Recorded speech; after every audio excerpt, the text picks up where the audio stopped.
Chapter 1. The New Neighbor. I first noticed the closed door on a Tuesday. It was odd because for months that apartment had been empty, its entrance yawning open like a mouth with missing teeth, the dim hallway lights spilling inside. But that day, without warning, the door was shut. The brass number plate gleamed faintly, as though it had been polished. No one had seen movers, no boxes, no sound of dragging furniture, just closed. The building was old, a relic from the 60s, and every door on my floor groaned when opened, hinges screaming from decades of humidity and neglect.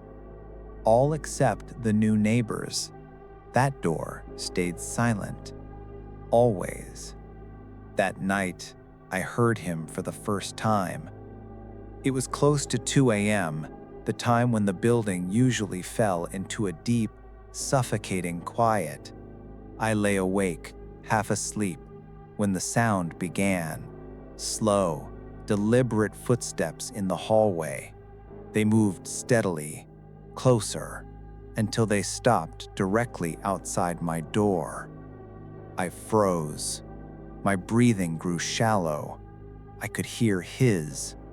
It wasn't the quick, careless breath of someone winded from walking. It was slow, deep, as if he was inhaling my fear, dragging it into his lungs. Minutes passed. Then the steps moved away, fading down the hall. The next night, it happened again and again. By the fourth night, my curiosity outweighed my fear. I slid out of bed, crept toward the door, and crouched down to peer through the narrow gap between the bottom of the wood and the floor. At first, I saw nothing, just the worn carpet of the hallway. Then, feet appeared. Bare feet. The skin was a dark, unnatural gray, the kind of stone gray you see in weathered gravestones. The toes twitched slightly, the nails thick and dull. I jerked back, my heart hammering. But before I could fully retreat, I heard movement, a soft lean against my door, the faint rattle of the handle, and then a whisper, "You're almost ready." His voice was neither deep nor high. It was hollow, like air moving through a cavern. I didn't sleep that night. Every creak in the building felt like a footstep coming closer.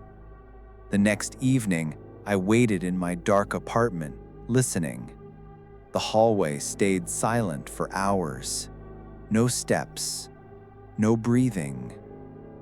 And somehow, that silence felt worse than all the nights before.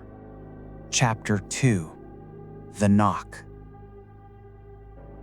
The silence didn't last. 3 days after the last time I heard him, I was woken at exactly 3:03 a.m. by a knock on my door. Not a polite, hesitant knock.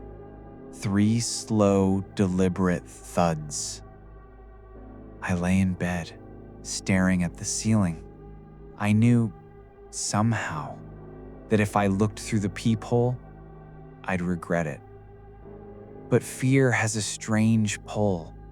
It drags you toward the very thing you want to avoid. I padded barefoot to the door, my hand trembling as I reached for the peephole.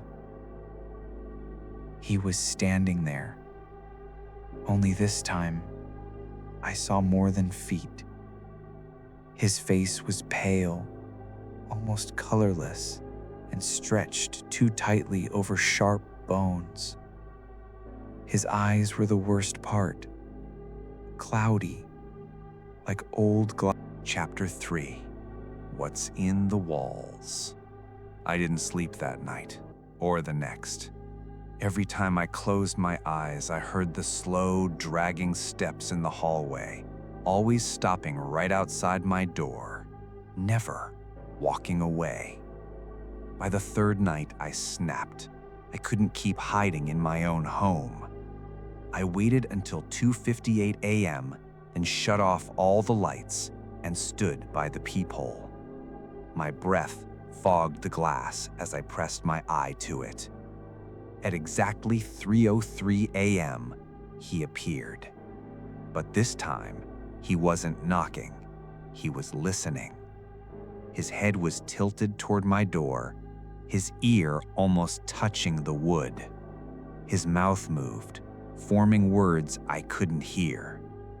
Then, slowly, he turned his head and looked straight into the peephole. I stumbled back, but the sound that followed froze me mid-step. It wasn't knocking.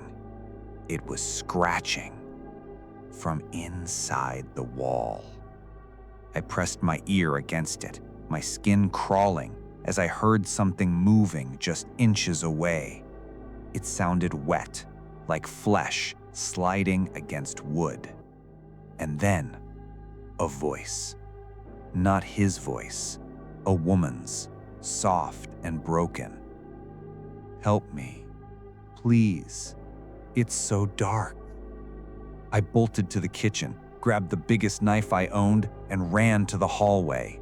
My plan, if you could call it that, was to get to the building's front door and never come back. But when I opened my apartment door, the hallway wasn't the hallway anymore. The floor was gone. The walls were breathing, pale and slick, pulsing with a heartbeat I could hear in my skull. The doors to the other apartments were still there, but twisted, warped, like they were sinking into the flesh. And at the far end, I saw him, the neighbor, standing ankle-deep in the living wall, his arms spread wide, his cloudy eyes fixed on me.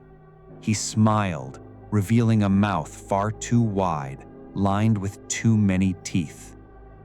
"She's waiting for you," he said, and the wall beside me split open.